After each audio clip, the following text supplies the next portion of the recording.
এশার সালাতের পরে রাত 10টায় ঘুমিয়ে যেতে হবে, রাত 3টায় উঠতে হবে, 4টায় উঠতে হবে, 2টায় উঠতে হবে জরুরি, 10টায় ঘুমাতে হবে জরুরি, বাধ্য। চাঁপাই নবাবগঞ্জের ভাষাতে আপনাকে তো ঘুমাতে হবে, আপনার বাপকে ঘুমাতে হবে। কোনো দিনই জরুরি আলোচনা না থাকলে আপনাকে 10টার পরে ঘুমিয়ে যেতে হবে, রাত 2টা 3টায় উঠবেন। 3টায় উঠে আকাশের দিকে তাকিয়ে সূরা আল ইমরানের শেষ 5 আয়াত পড়বেন, শেষ রুকু। যদি না পারেন তাহলে বলবেন লা ইলাহা ইল্লাল্লাহু ওয়াহদাহু লা শারীকা লাহু লাহুল মুলকু ওয়া লাহুল হামদু ওয়া হুয়া আলা কুল্লি শাইইন কাদির ওয়া সুবহানাল্লাহি ওয়া আলহামদুলিল্লাহি ওয়া লা ইলাহা ইল্লাল্লাহু আল্লাহু আকবার ওয়া লা হাওলা ওয়া লা কুওয়াতা ইল্লা বিল্লাহ রব্বিগফিরলি। সব পাপ ক্ষমা হয়ে গেছে। রাতে উঠতে অভ্যাস হতেই হবে, জরুরি। জীবনে কিছু করতে পারলেন না, যদি রাতে উঠতে না পারেন তাহলে মনে করতে হবে আমি কিছু করতে পারিনি জীবনে। আসার যাওয়ার সমান সমান মানুষের বদনাম করে চলে গেলাম দুনিয়াতে। আর আপনি সহজ মনে করিয়েন না, প্রত্যেকটা বিপদ আছে সামনে। আপনাকে আমি আরো অনুরোধ জানিয়েছি এ অংশে যে আপনি আল্লাহকে কিছু বলতে শিখুন, ভালো হবে। মানুষের কাছে কিছু চায়েন না, মানুষ কিছু বলতে শিখিয়েন না। রাতে উঠে সুন্দর করে উজু করে 2 রাকাত সালাত আদায় করে যদি কিছু চান, স্বাভাবিকভাবে যদি চান তাহলে এভাবে চাইবেন, এভাবে হাত উঠে থাকবেন। উপস্থিত বৈঠকের মুসলিম বোন দেখেন এদিকে, আবার গল্প করছেন নাকি? আপনার সাথে আমার কথা শেষ হয়নি, আপনি একটু থামেন। আবার গল্প করছেন নাকি? এই মেঘ, মুখখান তোমাকে বন্ধ করতে বললাম, তুমি বুঝতে চাও না? স্বাভাবিকভাবে যখন কিছু চাইবেন তখন হাত দুটি থাকবে কাঁধ সামনাসামনি, মিলেও থাকতে পারে ফাঁকাও থাকতে পারে, এটা হাদিসে কিছু উল্লেখ হয়নি। বলা হয়েছে স্বাভাবিক হাত তুলে দোয়া হলো এরকম কাঁধ সামনাসামনি। আর যখন মানুষ ইবতিহাল এখনই দিতে হবে, এখনই দিতে হবে, দেওয়া আগে তারপরে কোনো কথা, তখন এভাবে। এটা মিলেও থাকতে পারে ফাঁকাও থাকতে পারে, আল্লাহ নবী এই কথা কিছু বলেননি। এভাবে উঠছে আগে দোয়া ইসমে আজম পড়তে হবে। ইসমে আজম কি? আল্লাহুম্মা ইন্নী আসআলুকা বিআন্নাকা আনতাল্লাহ লা ইলাহা ইল্লা আনতাল আহাদুস সামাদুল্লাযী লাম ইয়ালিদ ওয়া লাম ইউলাদ ওয়া লাম ইয়াকুল লাহু কুফুয়ান আহাদ। যদি ইসমে আজম মুখস্থ না থাকে তাহলে দোয়া ইউনুস হলো ইসমে আজম। লা ইলাহা ইল্লা আনতা সুবহানাকা ইন্নী কুনতু মিনাজ জালিমিন। এটাও যদি না থাকে তাহলে সূরা ফাতিহার প্রথম 3 আয়াত আলহামদুলিল্লাহি রাব্বিল আলামিন আর রহমানির রহিম মালিক ইয়াউমিদ্দিন, এ দিয়ে প্রশংসা করা হয়েছে। ওখানে কিছু বলতে হলে আগে প্রশংসা করতে হয়। প্রশংসা করলে খুব খুশি, হ্যাঁ তুমি ঠিক বলেছ, যেটাই চাইবে সেটাই দিয়ে দেব, বলো কি চাও। আর মানুষই তো প্রশংসা প্রিয়। একটা ধনী মানুষ আপনারা 8 নং মাদ্রাসার জন্য টাকার কথা বলতে গেছেন, যাই বলছেন 10,000 টাকা দেন তো সম্মেলন উপলক্ষে। তোমার কে গো? যা ওইদিকে যা বসো। জি আসসালামু আলাইকুম, আপনার কথা তো আমরা খুব শুনি, আপনি তো খুব প্রশংসনীয় মানুষ, আপনাকে সবাই ভালোবাসে। আমরা একটা বড় কাজ নিয়ে এসেছি, আপনার তো মহৎ উদ্দেশ্য, আপনার অনেক প্রশংসা শুনি, আমাদের একটু 10,000 টাকা দেওয়ার ব্যবস্থা করবেন। ও আচ্ছা ঠিক আছে, তাহলে আর একবার দেখা করো দেখি। একটা কিছু বলবে, মানে ও প্রশংসা প্রিয় মানুষই, আর ও তো বলছে যে আমি প্রশংসা করলে খুব খুশি হই, তা আলহামদুলিল্লাহ। ওই জন্য আল্লাহ নবী বলছেন আফজালুদ দুআ আলহামদুলিল্লাহ, সবচেয়ে উত্তম দোয়া হলো আলহামদুলিল্লাহ, প্রশংসা আছে যে, সেই জন্য খুব। আর সূরা ইখলাস পড়লে 3 বার পড়লে 1 বার কোরআন মাজিদ পড়ার সমান হয়। কেন? সূরা ইখলাস খুব দামি, শুধু তার গুণ বর্ণনা করা হয়েছে, ওতে তিনি খুশি। সূরা ইখলাস মানে পড়লেন আপনি, মানে উনি খুব খুশি হয়ে গেছে, হ্যাঁ ঠিক বলেছো তুমি, আমি কাউকে জন্ম দিই না, আমি কারো থেকে জন্ম নিই না, আমি হচ্ছে নিরপেক্ষ মুখাপেক্ষীহীন, আমাকে কেউ পারে না। আপনি যখন এরকম ভাবে বললেন তখন উনি বলছেন হ্যাঁ ঠিক আছে ঠিক আছে ঠিক আছে, 3 বার পড়ো 1 বার কোরআন মাজিদ পড়ার নেকি দিয়ে দেবো, 3 বার পড়ো 1 বার কোরআন মাজিদ পড়ার নেকি দিয়ে দেবো। আয়াতুল কুরসি পড়েন অনেক, আয়াতুল কুরসিতে কেন? আয়াতুল কুরসিতে এরকমই প্রশংসা আছে, তার উনি প্রশংসায় খুব খুশি। এই জন্য সুবহানাল্লাহি ওয়া বিহামদিহি সুবহানাল্লাহিল আযীম, এটা হলো সবচেয়ে ভারী নেকি দাঁড়িপাল্লায়, এতে আল্লাহর প্রশংসা আছে। এই জন্য তাই আল্লাহ রাসূল বলছেন আফজালুদ দুআ আলহামদুলিল্লাহ, সবচেয়ে উত্তম দোয়া হচ্ছে আলহামদুলিল্লাহ। তো এখন আপনি ইসমে আজম পড়েন, যদি ইসমে আজম না পারেন তাহলে দোয়া ইউনুস পড়েন। দোয়া ইউনুস যদি না পারেন তাহলে প্রশংসার জন্য সূরা ফাতিহার প্রথম 3 আয়াত পড়েন। এরপরে দুরুদে ইব্রাহিম, দুরুদে ইব্রাহিম লাগবে কিন্তু। আল্লাহুম্মা সাল্লাল্লাহু বারিক আলা। দুরুদে ইব্রাহিম না পড়লে আপনার দোয়া উপরে যেতে যেতে থেমে যাবে। ওই দোয়া ইব্রাহিম, দুরুদে ইব্রাহিম ঠেকে রেখেছে, পড়ো যেতে পারবেন। লা ইয়াসাদু দোয়া, মানুষের দোয়া উপরে যাবে না দুরুদে ইব্রাহিম ছাড়া। দুরুদে ইব্রাহিম পড়তে হবে, তাহলে আপনার দোয়া এখন উপর দিকে যাবে। ও ঘেরে রেখেছে। তাহলে আগে বলেন প্রশংসা, খুব খুশি হয়ে গেছেন। এবার দুরুদে ইব্রাহিম পড়েন, তাহলে দরজা খুলে গেছে। এবার আপনি বলেন যে বগুড়া শহরে আমার 5 কাঠা জমির ব্যবস্থা করে দাও। এবার আপনি বলেন যে আমাদের আটমূল প্রতিষ্ঠানটাকে খুব বড় করে দাও। যারা যাই দায়িত্বে আছেন, সেক্রেটারি, সভাপতি, কমিটি, শিক্ষক, সবাইকে বলতে বলতে বাধ্য, বলতে হবে, দিন রাত বলতে হবে। তারপরে হওয়া না হওয়া পরে। যত বলবেন তত খুশি, যত কম বলবেন তত অখুশি। উপস্থিত বৈঠকের দিনই মুসলিম বোন, 3 নম্বর হলো মাথার চুল চিরুনি করে দিতে হবে। যেন আমার বোনদের মাথার চুল চিরুনি করে দিতে পারে, সেই জন্য আমি আমার বোনদের সমবয়সের মেয়ে বিবাহ করিনি। 4 অতাকুম আলাইহিন্না, আমার স্ত্রী যেন আমার বোনদের উপরে পাহারা দিতে পারে। আমার স্ত্রী আমার বোনদের জন্য পাহারাদার। তোমার মা তোমাদের জন্য পাহারাদার। বলো কি পাহারা দিয়েছে বলো দেখি। তোমার মার জন্য 4টে জরুরি। 1 শিষ্টাচার, 2 বিদ্যা, 3 চিরুনি, 4 পাহারাদার। তোমার মা এই পরিবারে পাহারাদার। এনারা আটমন মাদ্রাসা চালায়, একটা পাহারাদার রেখেছে। সকালে এসে হুমায়ুন দেখলো যে 2 ঘন্টা ঘুমিয়েছিল, তো হুমায়ুন তাকে বলছে হবে না বাবা তুমি যাও, পাহারা তুমি দিতে এসে ঘুমিয়ে আছে, হবে না বাবা তুমি যাও। এখন তোমার মাও পাহারাদার ঘুমিয়েছিল, কিছুই বললো না তোমরাকে। এখন তোমার বাপের উচিত তোমার মাকে বলা যে তুমি যাও হয়েছে। এটাই করতে হবে। আমি করতে আদেশ করিনি, পরামর্শ দিলাম। জরুরি 1 শিষ্টাচার শিখাতে হবে তোমার মাকে তোমাকে। 2 বিদ্যা, তোমার মাই শিখে দেবে। 3 চিরুনি করে দিও, তোমাদেরকে পরিপাটি করে রাখবে, সাজগোজ করে রাখবে। 4 তোমাদের উপরে পাহারা দিবে। বলো কোন পাহারা? বলো তোমার বোন এখানে দাঁড়িয়ে আছে এখন শীতের দিনে, আমার বোন দাঁড়িয়েছে, আমার মাই বগুড়া বাজার যায়, তোমার বাপ কাপুরুষের জন্য যায়। তোমার বাপের জন্য 5টা জরুরি জিনিস ছিল। আল্লাহ নবী বলেছেন পৃথিবীর মানুষ স্বামী হলে 5টা জিনিস লাগে।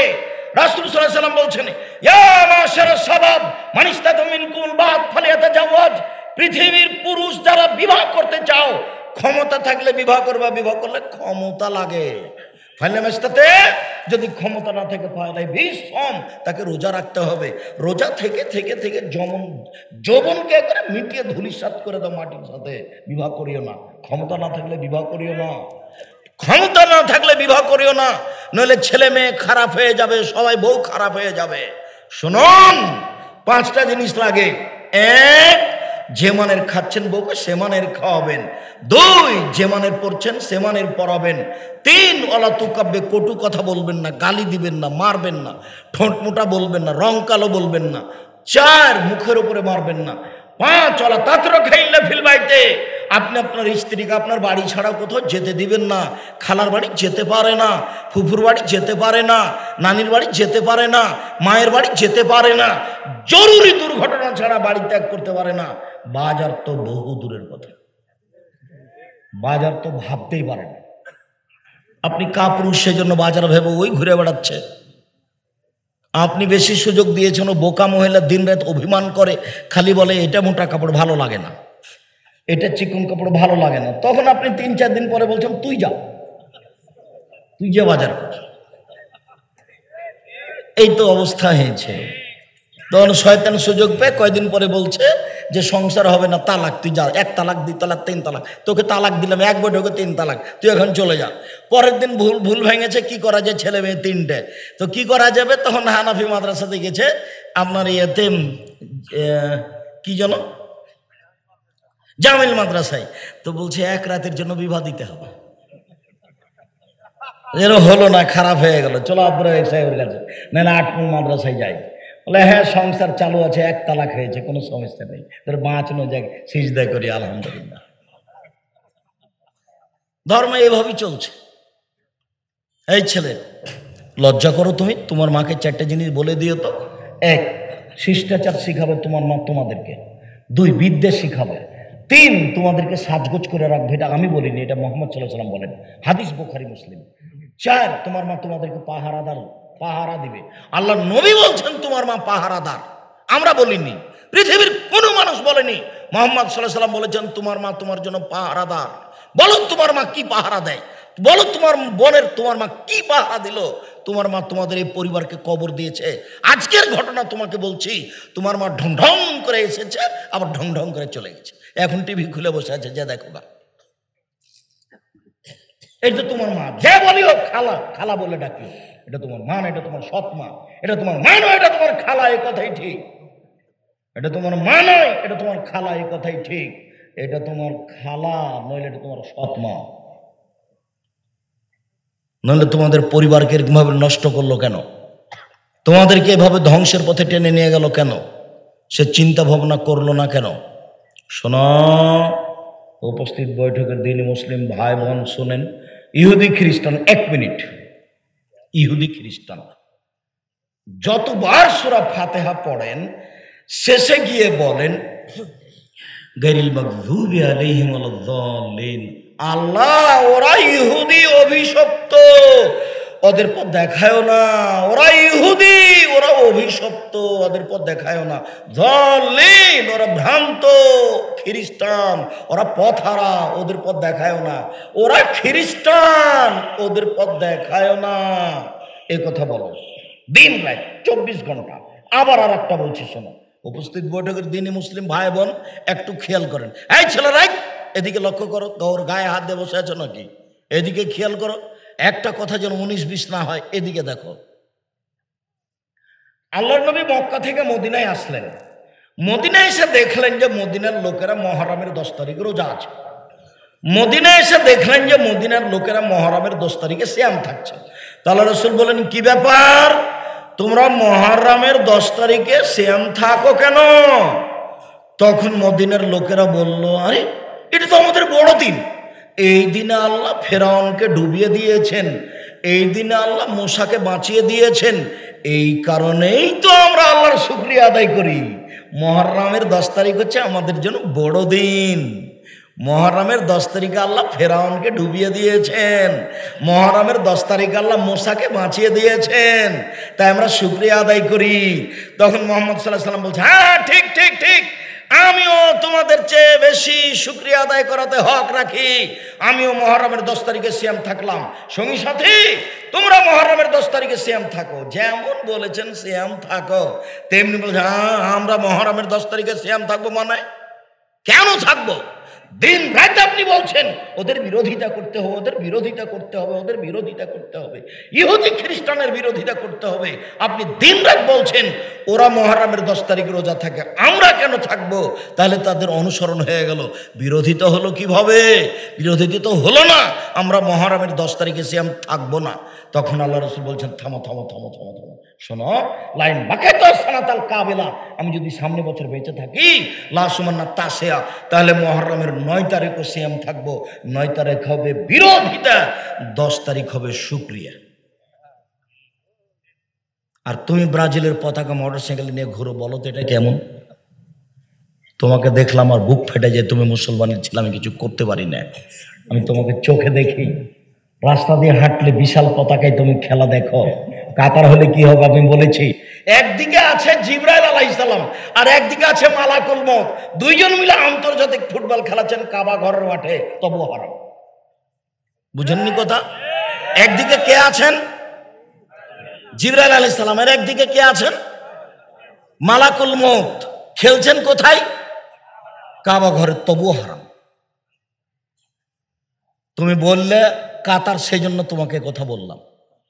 সারা পৃথিবীর তুমি তালিকা করে দেখো কত মানুষ পুরুষ নারী তাই 1 মাস থেকে বসে আছে কাতারে গিয়ে, বাড়ি ভাড়া করে বসে আছে। 6 মাস থাকবে, 2 মাস থাকবে, 3 মাস থাকবে, টাকা পয়সা ধুয়ে ছেড়ে দিবে কাতারে, আর বেটি ছেলে নাচবে। এটাই কি আমার চলে এসেছে, বেশি দেরি নেই। মুসলমানদের বাড়িতে এসে মুসলমানদের মেয়েকে নিয়ে বিনোদন করবে ইহুদি খ্রিস্টান, তারই এটা পথ। দুবাইয়ের মাটিতে যান, দেখে আছেন এভাবে। এসব আরব দেশগুলো আমার দেখা আছে সব। ওদের মহিলারা তো এমনিতে আছে খালি কাপড় ছাড়াই। তো এখন ওরা বলছে তুই যে কাপড় পরে কেমনে থাকিস, তোকে আমি দেখছি, এই জন্য এসেছে। একবার হুবহু শয়তানের সাথে মিলে আছে। আপনাকে একটু দেখাই, 1 মিনিটে ছিল। তোমাকে আজ বারবার বলছি যে এক খেলে চেয়ে থাকো। দেখো এদিকে, এদিকে দেখো। জিবরাইল যখন আল্লাহ ইবলিসকে বললেন, এই ইবলিস সর সর সর, তুই হচ্ছে রাজিম, বিতাড়িত, এখানে থাকতে হবে না, চলে যা। তখন ইবলিস বলছে আচ্ছা আচ্ছা ঠিক আছে, আমি চলে যাব, তবে আমার 2টা কথা। 1, কিয়ামত পর্যন্ত বেঁচে থাকার সুযোগ দিতে হবে, দিলাম। 2, আদম সন্তান কিভাবে জান্নাতে যায় সেটা আমি দেখে ছেড়ে দেব। তোমার মর্যাদার কসম, তোমার ইজ্জতের কসম, আল্লাহ তোমার সম্মানের কসম, ইবলিস আমি চিরদিনের জন্য আদম সন্তানকে পথ ভুলিয়ে জাহান্নামে নিয়ে যাবই যাব, এই কথা বলে চলে যাচ্ছে ইবলিস। তখন আল্লাহ বলছেন, ওয়া ইজ্জতি ওয়া মাকানি ওয়া ইরতিফায়ে জালালি, আমি আমার মর্যাদার কসম করে বলছি, আমি আমার ইজ্জতের কসম করে বলছি, আমি আমার সম্মানের কসম করে বলছি, আদম সন্তান যতবার ক্ষমা চাইবে আমি ততবার ক্ষমা করে দেব। আদমের ছেলে মেয়ে তোমরা যেভাবে ডাকো আমি সেভাবে থাকি, তোমরা যেভাবে আশা পোষণ করো সেভাবে আমি পূর্ণ করে থাকি। আদমের ছেলে মেয়ে তুমি যেভাবে ডাকো আমি সেভাবে থাকি, তুমি যেভাবে আশা পোষণ করো আমি সেভাবে পূর্ণ করে থাকি। তোমার পাপ বেশি হতে হতে যদি আকাশে লেগে যায়, তুমি যদি আমার কাছে ক্ষমা চাও আমি ক্ষমা করে দিই। আমি পরোয়া করি নে তুমি কত বড় পাপী, আমি পরোয়া করি নে তুমি কত বড় পাপী। তুমি যেভাবে ডাকো আমি সেভাবে থাকি, তুমি যেভাবে আশা পোষণ করো সেভাবে আমি পূর্ণ করে থাকি। তুমি ক্ষমা চাইলে আমি ক্ষমা করে দিই। আমি পরোয়া করি না তুমি কত বড় পাপী, আমি পরোয়া করি না তুমি কত বড় পাপী। তুমি যেভাবে ডাকো আমি সেভাবে থাকি, তুমি যেভাবে আশা পোষণ করো আমি সেভাবে পূর্ণ করে থাকি। ইবলিস সরে যা। স্পষ্ট বিষয়টা বুঝতে পারলেন? ইহুদি খ্রিস্টান ফাঁকি দিয়েছে আপনাকে। এখনো আরেকটু কথা আছে, শেষ হয়নি। আল্লাহ নবী এবার আফসোস করে কয়েকটা কথা বলছেন, এবার শোনেন। এই ছেলে, তোমার তো লজ্জা বুদ্ধি নাই, তুমি আফসোস কি দেখাবা? দেখো মোহাম্মদ সাল্লাল্লাহু আলাইহি ওয়াসাল্লাম আফসোস করে বলছেন, আমি আফসোস করে আমার উম্মতের উপরে দুঃখ পোষণ করে বলছি, আমার উম্মত অন্যায় পাপ করার ব্যাপারে ইহুদি খ্রিস্টানদের সাথে মিশে যাবে।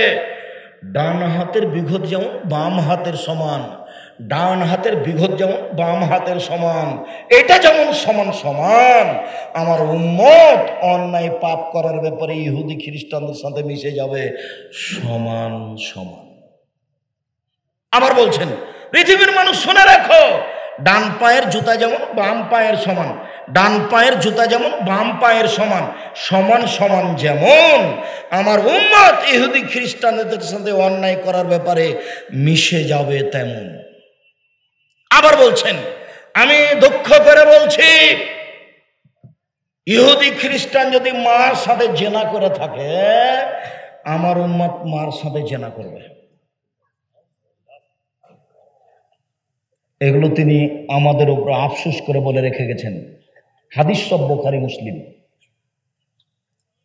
আর আমরা তার পতাকা নিয়ে ঘুরছি। এখন তুমি বুঝো যুবক, তোমার যদি একটু হিতাহিত জ্ঞান থাকে, তোমার যদি সামান্য তোমার হিতাহিত জ্ঞান থাকে, তাহলে তুমি ব্রাজিলের পতাকা মোটরসাইকেল কেন এখনই ফেলে দিয়ে পেশাব করে যাবা, পেশাব করে দিও।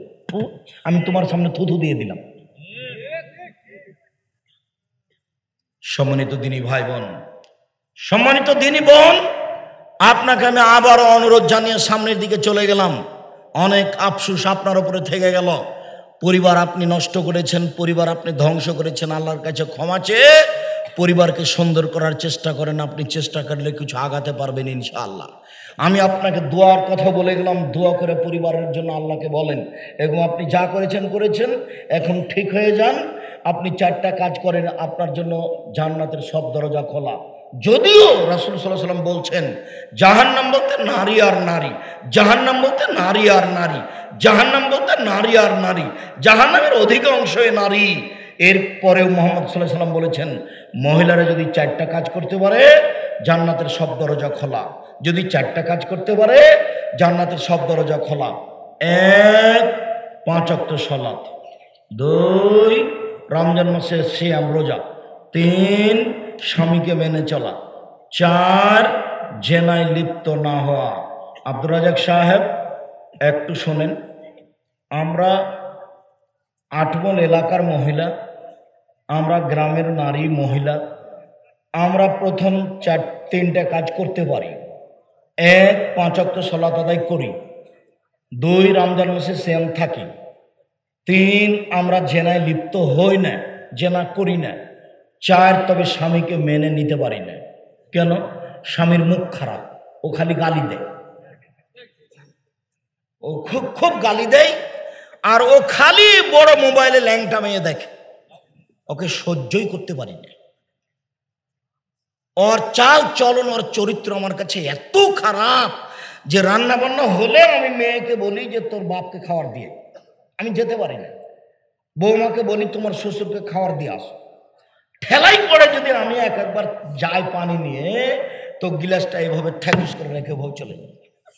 ওর মুখের কারণে, ওর স্বভাবের কারণে। আমি আপনার সাথে একমত, এই কথাই ঠিক। এই ছেলে, এই কথাই ঠিক। এখানে এমনও যুবক আছে, শত যুবক আছে যার হাজারো মেয়ের সাথে জেনার সম্পর্ক আছে, যার মোবাইলে দিন রাত ল্যাংটা মেয়ে নাচে, দিন রাত। শোনো, তোমাকে আমি একটু আশ্বস্ত করি, তুমি যদি আজ মোবাইলের নোংরা মেয়ে ছেড়ে দিতে পারো, তাহলে বিচারের মাঠে, তুমি বিচারের মাঠে 7 শ্রেণীর মানুষ ছায়াতলে থাকবে, তার মধ্যে তুমিও থাকবা ইনশাআল্লাহ। তুমি ফিরে আসো। আর মোবাইলের আর একটা নাম হলো জেনা, মোবাইলের আর একটা নাম হলো জাদু। পেশাব পায়খানাতে মানুষ মোবাইল নিয়ে যায়, তার মানে মোবাইল হলো জাদু। জেনা কি করে? আইনানে তাজনিনে জেনা হমন নাজর, 2 চোখের জেনা হচ্ছে চোখ দিয়ে দেখা। আর লোজনানের জেনা হল ইস্তেমাও, 2 কানের জেনা হচ্ছে কান দিয়ে শোনা। তোমার 2 কানে ইয়ারফোন লাগা আছে, গান চলছে ইন্ডিয়ার, আর তোমার চোখের সামনে ল্যাংটা মেয়ে নাচছে। অলিয়াত জেনাহাল বাদশ, হাতের জেনা হচ্ছে হা দিয়ে ধরা। আর রিজের জেনাহাল মাসি, পায়ের জেনা হচ্ছে পা দিয়ে চলা। জেনাল কালতাতামনা তাস্তাহি, অন্তরের জেনা হচ্ছে পরিকল্পনা করা। জেলাল নেলাস নুতক, আর জিবার জেনা হচ্ছে কথা বলা। এগুলো সব জেনা। শোনেন, একটা কথা চট করে মনে পড়লো, একটা হাদিস মুসলিম, দেখি আপনাকে আমি বুঝাতে পারি কিনা। গত জুমায় আমি বলছিলাম, আমি চেষ্টা করছি আপনি এক খেয়ালে চেয়ে থাকেন তো আপনাকে আমি বুঝাতে পারি কিনা। এইরকমই একদিন বৈঠকে আল্লাহ নবী বলছেন, ইস্তাহিউ মিনাল্লাহি হাক্কাল হায়া, পৃথিবীর মানুষ তোমরা একটু আল্লাহকে সত্য সত্যই লজ্জা করো। পৃথিবীর মানুষ তোমরা একটু আল্লাহকে সত্য সত্যই লজ্জা করো, তোমরা একটু আল্লাহকে লজ্জা করো। তো সাহাবীগণ বলছেন, ইন্না নাস্তাহি মিনাল্লাহ, আমরা সত্যই আল্লাহকে লজ্জা করি। আল্লাহর নবী, আমরা আল্লাহকে লজ্জা করি। তখন আল্লাহ রাসূল বলছেন, লাইসা কাযালিকা, না না না না না, তুমি যেটা বুঝেছো সেটা নয়, তুমি যেটা বুঝেছো সেটা নয়। মান ইস্তাহি মিনাল্লাহ হাক্কাল হায়া, যে ব্যক্তি আল্লাহকে সত্য সত্য লজ্জা করে তার 4টা কাজ জরুরি।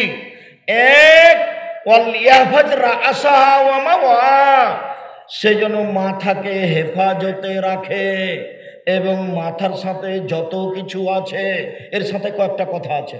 2, ওয়ালিয়াহফাজ বাতনাহু, সে যেন তার পেটকে হেফাজতে রাখে। 3, ওয়ালিয়াজকুর বিলাল মাউতা, সে যেন মরণকে স্মরণ করতে পারে।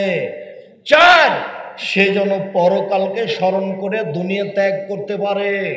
এই চারটে যেই করে সেই হলো সত্যই সত্যই আল্লাহকে লজ্জা করে। এক, মাথাকে হেফাজতে রাখা। মাথা মানে গলা থেকে ওপর দিককে হেফাজতে রাখা। এক নম্বরে হলো চক্ষু। চক্ষুকে হেফাজতে রাখে যে, সেই মাথাকে হেফাজতে রাখে। বলো এখন তোমার মোবাইলের কি খবর? দুই, কানকে যে হেফাজতে রাখে সেই মাথাকে হেফাজতে রাখে। বলো তোমার কানের ইয়ারফোনের কি খবর? তিন, মুখ জিহ্বাকে যে হেফাজতে রাখে সেই মাথাকে হেফাজতে রাখে জিহ্বা। 1 মিনিট, রাসূল সাল্লাল্লাহু আলাইহি ওয়াসাল্লাম বলছেন, পৃথিবীর মানুষ শুনে রেখো, তোমরা যদি দুইটা জিনিসের জিম্মেদারি নিতে পারো, আমি মুহাম্মদ সাল্লাল্লাহু আলাইহি ওয়াসাল্লাম তোমাদেরকে জান্নাতে নিয়ে যাওয়ার জন্য জিম্মেদারি নিলাম।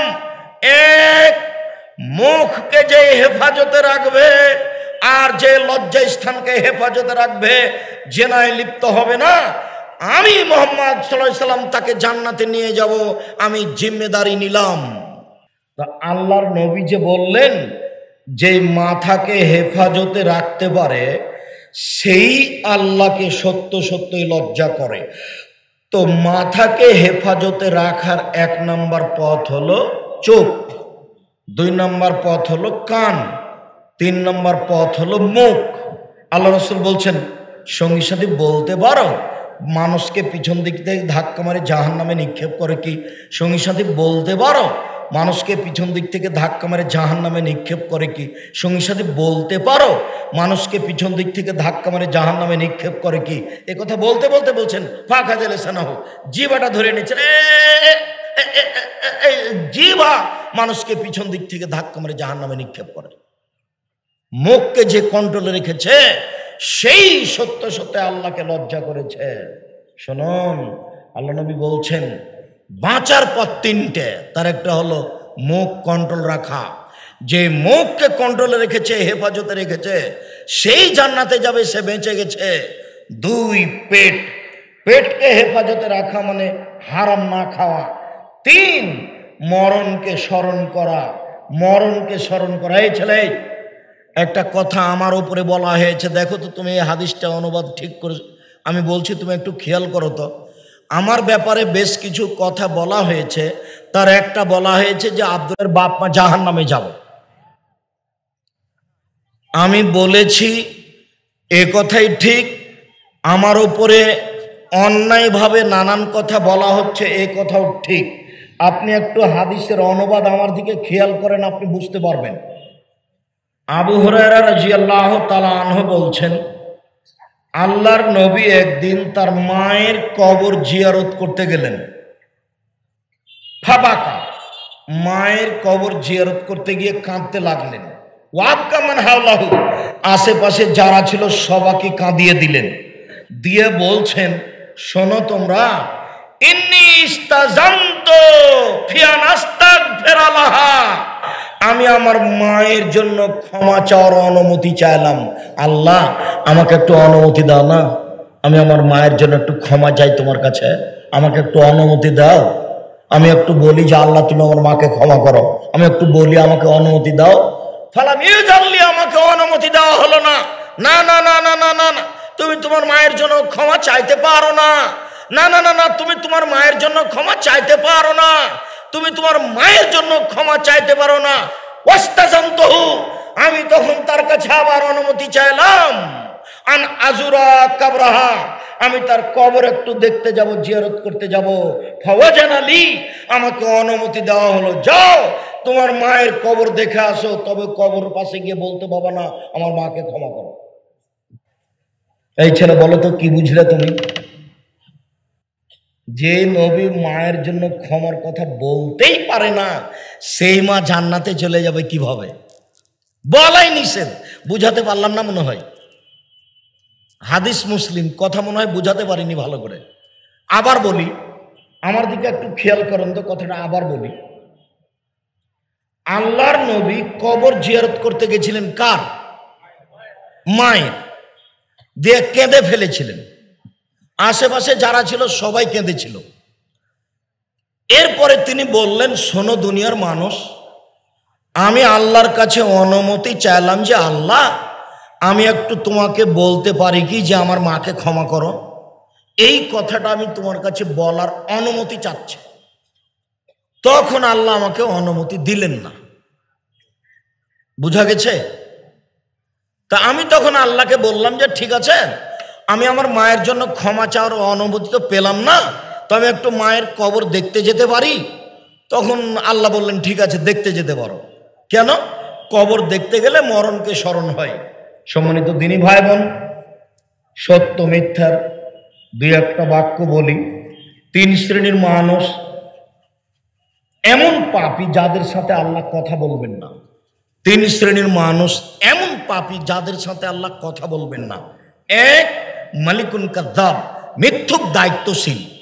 যারা মিথ্যুক হেড মৌলানা, মিথ্যুক হেডমাস্টার, মিথ্যুক প্রিন্সিপাল, মিথ্যুক ভাইস চ্যান্সেলর, মিথ্যুক ওসি, মিথ্যুক দারোগা, মিথ্যুক এমপি, মিথ্যুক মন্ত্রী, মিথ্যুক জেল সুপার, মিথ্যুক চেয়ারম্যান, মিথ্যুক মেম্বার, যারা যেখানে মিথ্যা কথায় দায়িত্ব পালন করছে, সে যত বড়ই পরহেজগার হোক না কেন, যতবারই হজ করুক না কেন, তার সাথে আল্লাহ বিচারের মাঠে কথা বলবেন না। 2, মালিকুন কাযযাব, শাইখুন জানিন, বেশি বয়সে জেনা করে, যে বেশি বয়সে জেনা করে তার সাথে আল্লাহ বিচারের মাঠে কথা বলবেন না। 3, আইলুল মুস্তাকবির, গরিব মানুষ যে অহংকার করে, গৌরব করে, তার সাথে আল্লাহ কথা বলবেন না। এই জায়গাটাতে অন্য একটা শব্দ অন্য হাদিসে এসেছে, যারা টাকনোর নিচে প্যান্ট পায়জামা লুঙ্গি পরে, তাদের সাথে আল্লাহ বিচারের মাঠে কথা বলবেন না। মনে থাকবে কি? রাসূল সাল্লাল্লাহু আলাইহি সাল্লাম বলেন, আরবাউন, 4টা জিনিস আছে যার, সবকিছু আছে তার, জান্নাত আছে তার, ইহকাল আছে তার, পরকাল আছে তার। 1, হিফজ আমানাতিন, আমানতের রক্ষা। 2, সিদক হাদিসিন, সত্য কথা। 3, ইফাতুন বিতমাতিন, বৈধ রুজি। বৈধ রুজি যার, সবকিছু তার। সত্য কথা যার, সবকিছু তার। আমানতের রক্ষা যার, সবকিছু তার। ভালো চাল চলন যার, সবকিছু তার। পৃথিবীতে সবচেয়ে বড় পাপ 3টি। 1, আল্লাহর সাথে শিরক করা। 2, পিতামাতার অবাধ্য চলা। 3, মিথ্যা সাক্ষী দেওয়া। মিথ্যা সাক্ষী মহাপাপ। 1 মিনিট, বিচারের মাঠ। বিচারের মাঠে মানুষ উপস্থিত হওয়ার পূর্ব পর্যন্ত কবরে মানুষের শাস্তি হতে থাকবে। যারা মিথ্যা কথা বলবে তাদের মুখের 2 দিক দিয়ে লাঠি ঢুকিয়ে দিয়ে মুখটাকে চিরে ফেলা হবে। যতদিন পর্যন্ত বিচার না হচ্ছে ততদিন পর্যন্ত এভাবে ঘটতেই থাকবে। কাজেই মিথ্যা থেকে বেঁচে থাকুন। সামান্য ব্যাপারে মিথ্যা কথা বলে পরকাল হারা